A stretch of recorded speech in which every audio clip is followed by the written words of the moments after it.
just got back from the Jackson Wang concert. It's 11:21, and okay, before I get too excited, I need to make some disclaimers. I don't blame Jackson Wang at all for any of my complaints. My complaints are only with the venue, and yeah, my complaints are with the venue. Nothing against Jackson Wang himself. He did it great. So let's start with the negatives. It's not that many. I got there at 1 p.m. and I was the first person in line for the last GA line. So there were 6 different lines and I was line leader for the last line. So I was the first person to get scanned from line number 6. Line 1, 2, 3, 4, 5, and 6 all went in at the same time, so I was able to get in pretty quickly. But my complaint is the people at the venue didn't really know what was going on for most of it, and everybody that was coming looking for different lines kept asking, like me and the friends that I made, like, where is GA, where is meet and greet, where is the regular VIP, where is the quick pass, and the people at the venue weren't like readily available until they were like moving the mags, which are the scanners you walk through. And I don't know, they just seemed like really confused and like they didn't know what was going on.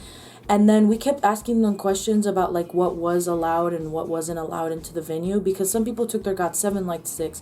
I had my MCND glow stick, and I also had my banner that says I'm 22 and single. And different people were giving us different answers. Some people said yes, they're allowed. Some people said no, they're not. And there just wasn't really a consensus between everybody that was working there. And one of the guys told us that some of the people outside were part of production and some of the people outside were part of the venue. And the venue and the production team didn't really have that much communication.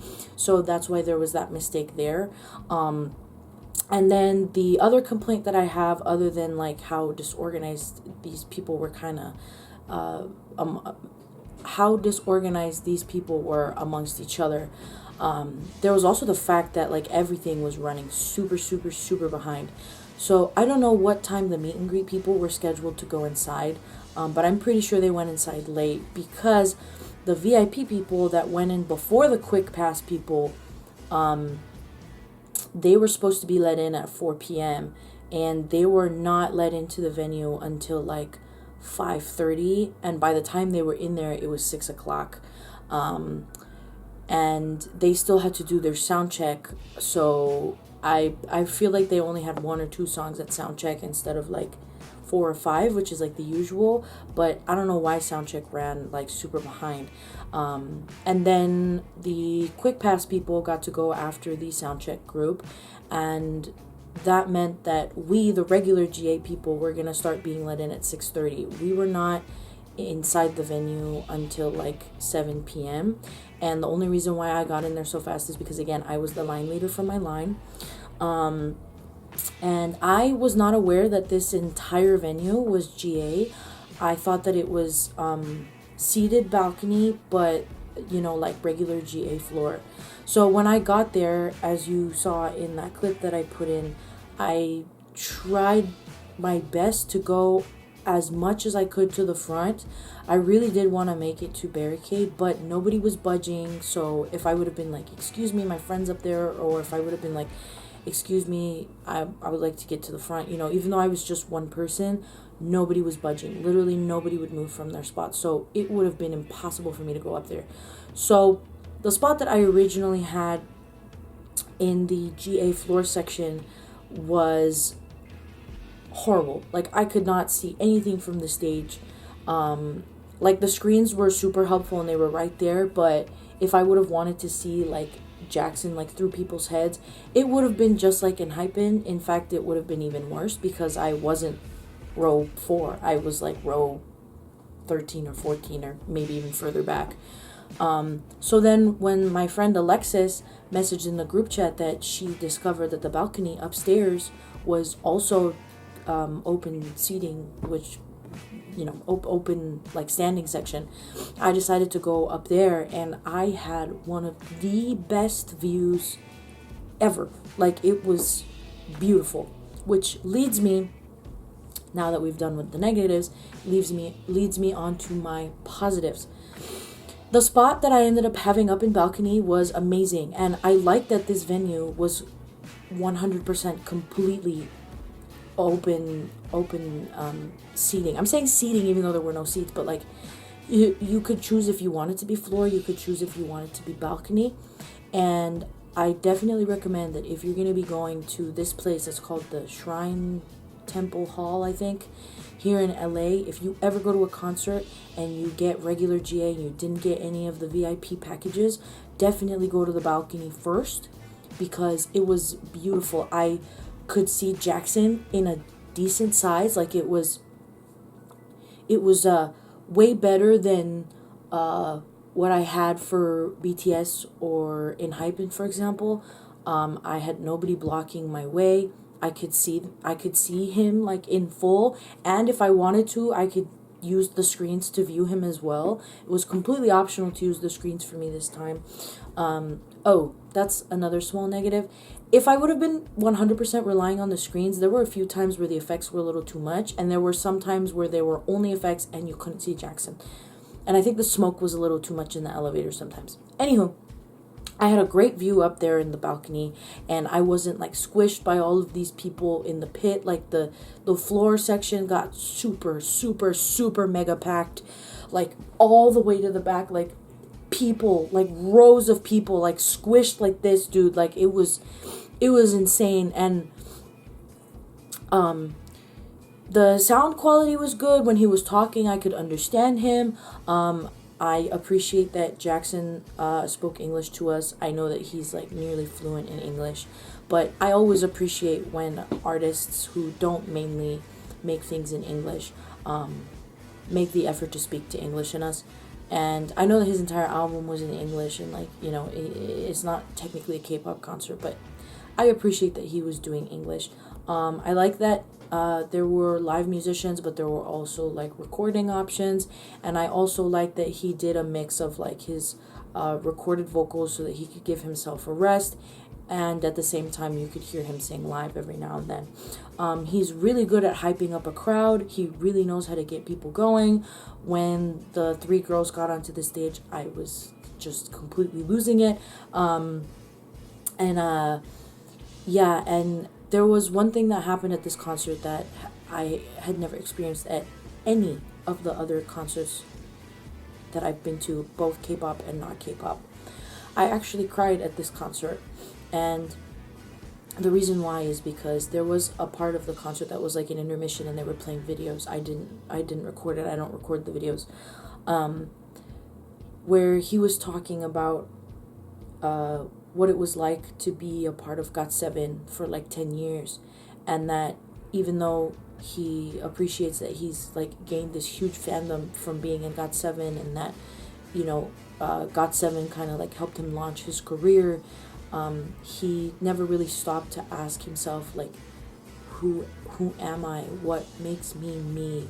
Who am I as an artist? And he was saying that it was getting extremely repetitive for days, weeks, months, and years, and it was just consistent rehearsals, the same things over and over again, and like he didn't really feel like he had that much freedom as an artist and to discover himself as a person. So when he started working on Magic Man, he started discovering who he is as an artist, and like finally feeling happy and comfortable in the stuff that he was performing. And after he explained like his story, he started going on like saying that we are all a part of different industries, and regardless of what industry we're a part of, we're all in the same society, we're all human, and we all have, you know, different struggles, we all suffer loss, we all experience feelings, we all have times of numbness, and then he started saying like, you need to find what makes you happy for yourself, like do what you want to do for yourself, love yourself. And then he was saying like, I support you, and I love you, and you guys are my friends, you guys are my family, you guys are my loved ones, and I care about you guys on a deeper level than just like, you know, artist to fan. And every time he was saying, like, you need to try harder and discover who you are as yourself, I started crying because I was like, I'm trying, Jackson. I'm legitimately trying. And I don't want to go too much into detail, but I've suffered a lot of loss, especially since last year and now. People have walked in and out of my life, and people have played me. So the fact that he was saying that, like, it's normal to feel that even when you're like super mega famous and you think everything is perfect because you have money and fame, like, that's not true. And it was really touching that he was able to open up to us and like tell us, like, it's not as beautiful as we think it is. And I don't know, it was just very touching. But aside from that, Jackson Wang is an amazing performer. I think that's the closest I'm ever going to get to seeing Michael Jackson. And I'm not even saying that because they have, you know, a common name. It's just Jackson Wang is, I haven't seen like a solo person in a long time. And the fact that he was able to put on this amazing show and like make us feel like it was a party. It didn't really feel like a concert. It felt like we were having fun with him, you know, and I feel like that's why he brings girls on stage, like, because he wants us to feel part of it, you know, and he's an amazing performer. Like, his choreographies, the outfits, like the effects, the musicians, the dancers, the songs and his vocals, like, I would definitely say that he's one of like the best performers that we have in our era at the moment. And it was just an incredible thing to experience, and the people that I met were super kind, and it was just it was so beautiful. And I love that Jackson is a celebrity that like is not afraid to approach his fans and like interact with us and like give out his phone number and like give out his location. Like, he really does treat us like his friends.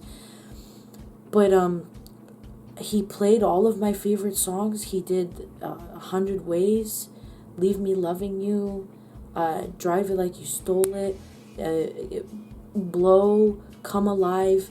And then at the very, very end, as you saw, the encore wasn't really an encore. It was more like he turned it into this giant party for everyone, and he was getting us hyped up, and it was just a beautiful vibe, and I had such a great time, and I would definitely love to go see Jackson Wang again.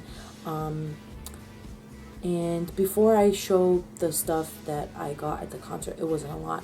I quickly do want to say I'm a little glad that my scheduling changed so that I would end up going to this LA concert instead of the SF one, because I've been to the SF venue that he's performing at.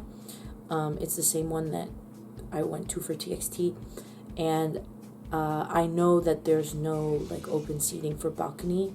It was like reserved seats, so I know that I would have ended up somewhere in the back and I wouldn't have been able to see very well. So I'm kind of glad that I got to go to this venue where I had the option of like having this like balcony spot so that I could see a lot better. I usually rate the concerts out of 10, but completely forgot to this time because I got caught up in my emotions. This concert would have been 10 out of 10 if the venue didn't mess up so badly with their rule changes, miscommunications, and heavy delays. Because of that, I give this concert a 9 out of 10. However, Jackson as a performer gets 100 out of 10. Anyway, so I just want to reiterate that I just want to reiterate that I did make a sign, but the venue's rules were like super strict on their website, and there was like a huge list of things that were banned, and one of them was banners, even though people got to go in with banners. But I did make mine. I did mention it earlier in the vlog, but you couldn't see it very well because it was in my backpack. But it says I'm 22 and single. I believe that I'm gonna try and reuse it for Augusti, even though I don't have a ticket at the moment, but I'm gonna do my best with box office. And in terms of the stuff that I got at the concert, I only got this thing that was for his birthday. The back of it says Happy Jackson Day, and then the front says, "This is Jackson, love me like I love you, thanks love, Magic Man, World Tour 2022 to 2023." And then there was this banner that I really like. This is a beautiful banner. This is one of the nicest banners I've ever gotten, and I've gotten a lot of banners at concerts. And then here's the other side of it. And there was another banner that was like a lot bigger. It was like a traditional banner size, but that person never came around again by the time I was in line, so I didn't really see that. And I also got this 21 and over bracelet in case I decided to drink, which I did not. But yeah, I had a great time. I made really good friends. They were all super kind to me. Literally, I just did not like how the venue handled this whole situation. I'm glad I didn't camp out because it wouldn't have changed anything.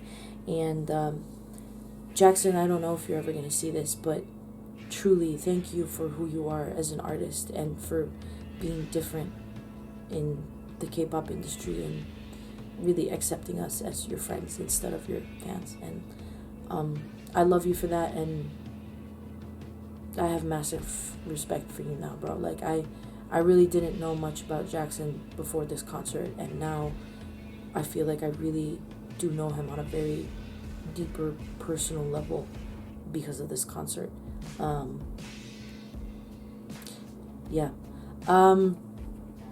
Thank you guys for watching. Like, comment, share, subscribe, do all those things, especially the subscribing and the commenting, because YouTube actually cares about that now. And if you like my content and you want other people to see my content, liking and commenting really pushes my videos to other people so that I can gain more of an audience. And a bonus one, please stream my song Japantown. Should be linked right here in this corner. I'm trying to point at it, but I'm like right here. Should be linked right here. There's a music video and an audio version only. It is a very personal song that I released, so if you could please stream it, I would appreciate you a lot. My socials are in the description, and yeah, that's it. I love you guys. Bye bye.